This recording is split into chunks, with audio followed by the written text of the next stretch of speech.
Welcome to KNTila physics academy. ഈ ഒരു വീഡിയോയിൽ നമ്മൾ ഡിസ്കസ് ചെയ്യാനായിട്ട് പോകുന്നത് കേട്ടറ്റ് കാറ്റഗറി 3 മാത്തമാറ്റിക്സ് ഓൺലൈൻ കോച്ചിങ്ങിൽ ജോയിൻ ചെയ്തിട്ടുള്ള സ്റ്റുഡൻസിന് പ്രൊവൈഡ് ചെയ്യുന്ന solutions of linear equations in 2 variables എന്ന് പറയുന്നതിൽ ആറാമത്തെ ന്യൂമറിക്കൽ പ്രോബ്ലമാണ് നമ്മളിപ്പോൾ ഡിസ്കസ് ചെയ്യുവാനായിട്ട് പോകുന്നത്. ആറാമത്തെ ന്യൂമറിക്കൽ പ്രോബ്ലം. ആ ക്വസ്റ്റ്യൻ വായിച്ച് നോക്കാം കേട്ടോ. ആ ക്വസ്റ്റ്യനിൽ വ്യക്തമായി പറഞ്ഞിട്ടുള്ള കണ്ടീഷൻസും എല്ലാം നോക്കാം. ദെൻ അതിനെ ബേസ് ചെയ്തുകൊണ്ട് ഈ പ്രോബ്ലം എങ്ങനെ ചെയ്യാമെന്നുള്ളത് നോക്കാം. സോ ക്വസ്റ്റ്യന് നമ്മളൊന്ന് ഇൻ്റർപ്രറ്റ് ചെയ്ത് കഴിയുമ്പോൾ നമുക്ക് എന്ത് ചെയ്യാനായിട്ട് പറ്റും? 999 x plus 888 y 888 y is equal to 1332 എന്ന് നമുക്ക് എഴുതുവാനായിട്ട് സാധിക്കും. ദെൻ അടുത്ത കണ്ടീഷൻ അനുസരിച്ച് നമുക്ക് എന്താ പറയാൻ പറ്റും? 888 x plus 999 y is equal to 555 എന്ന് നമുക്ക് പറയാൻ പറ്റും. ഇതിന് നമുക്ക് ഇക്വേഷൻ നമ്പർ 1 എന്ന് മാർക്ക് ചെയ്യാം. ഇതിനെ നമുക്ക് ഇക്വേഷൻ നമ്പർ 2 എന്നും ഇവിടെ നമുക്ക് എന്ത് ചെയ്യാനായിട്ട് പറ്റും? മാർക്ക് ചെയ്യുവാനായിട്ട് സാധിക്കും. ഇനി നമ്മൾ എന്ത് ചെയ്യുന്നു? ഒന്നാമത്തെ ഇക്വേഷനെയും അതുപോലെ തന്നെ രണ്ടാമത്തെ ഇക്വേഷനെയും നമ്മൾ എന്ത് ചെയ്യുന്നു? ആഡ് ചെയ്യാണ്.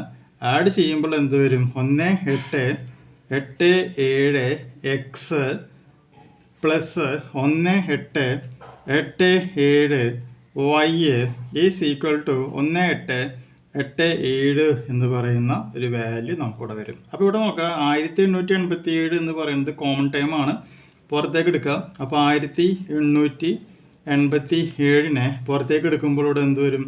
X plus y equal to 1887 എന്ന് വരും. ഈ രണ്ട് സൈഡിലും വരുന്ന 1887 നമ്മൾ കട്ട് ചെയ്ത് കളയാം. അപ്പോൾ നമുക്ക് എന്ത് വരും? X plus y is equal to 1 എന്ന് പറയുന്ന റിസൾട്ട് നമുക്ക് അവിടെ നിന്നും കിട്ടുകയാണ് ചെയ്യുന്നത്. ക്ലിയർ? ഇനി ഇതിൽ വരുന്ന ഏഴാമത്തെ ന്യൂമറിക്കൽ പ്രോബ്ലം നോക്കാം. ക്വസ്റ്റ്യൻ പ്രകാരം നമുക്ക് എന്ത് ചെയ്യാം? നമ്പർ എന്ന് പറയുന്നത് എക്സ് ആണ് എന്ന് വിചാരിക്കാം. അങ്ങനെയാണ് എന്നുണ്ടെങ്കിൽ ക്വസ്റ്റ്യൻ പ്രകാരം അപ്പോൾ എന്ത് വരും? 50 x divided by 100 plus 50 is equal to x എന്നായിട്ട് മാറും. അപ്പോൾ ഈ 50 100 കട്ട് ചെയ്ത് കളയുമ്പോൾ എന്തായിട്ട് മാറും? X by 2 plus 50 is equal to x എന്നായിട്ട് മാറും. അങ്ങനെയാണെങ്കിൽ x minus x by 2 is equal to 50 എന്നായിട്ട് മാറും. സിംപ്ലിഫൈ ചെയ്യാം. സിംപ്ലിഫൈ ചെയ്യുമ്പോൾ എക്സ് ഈക്വൽ ടു നമുക്ക് എത്ര വരും? 100 എന്ന് പറയുന്ന റിസൾട്ട് ഫോം ചെയ്ത് വരികയാണ് ഉണ്ടാകുന്നത്. 7 കിട്ടിയില്ലേ? ഇനി ഇതിലത്തെ എട്ടാമത്തെ ക്വസ്റ്റ്യൻ നോക്കാം. എട്ടാമത്തെ ക്വസ്റ്റ്യൻ പ്രകാരം sum of first natural numbers കാണാനുള്ള ഫോർമുല n/n+1 ഡിവൈഡഡ് ബൈ 2 ആണ് എന്നറിയാം. അങ്ങനെയാണ് എന്നുണ്ടെങ്കിൽ നമ്മുടെ ക്വസ്റ്റ്യൻ പ്രകാരം എന്താ കണ്ടെത്തേണ്ടത്? റിക്വയർഡ് ആവറേജ് ആണ് കണ്ടെത്തേണ്ടത്. അതായത് n/n+1 divided by 2 × n that's equal to എന്തായിട്ട് മാറും? n+1 ഡിവൈഡഡ് ബൈ 2 എന്ന് പറയുന്ന റിസൾട്ട് നമുക്ക് അവിടെ ഫോം ചെയ്യാനായിട്ട് പറ്റും. 8 പേരുടെ ക്വസ്റ്റ്യൻസ് ചെയ്യാം. ബാക്കി നമുക്ക് നെക്സ്റ്റ് വീഡിയോയിൽ ഡിസ്കസ് ചെയ്യാം.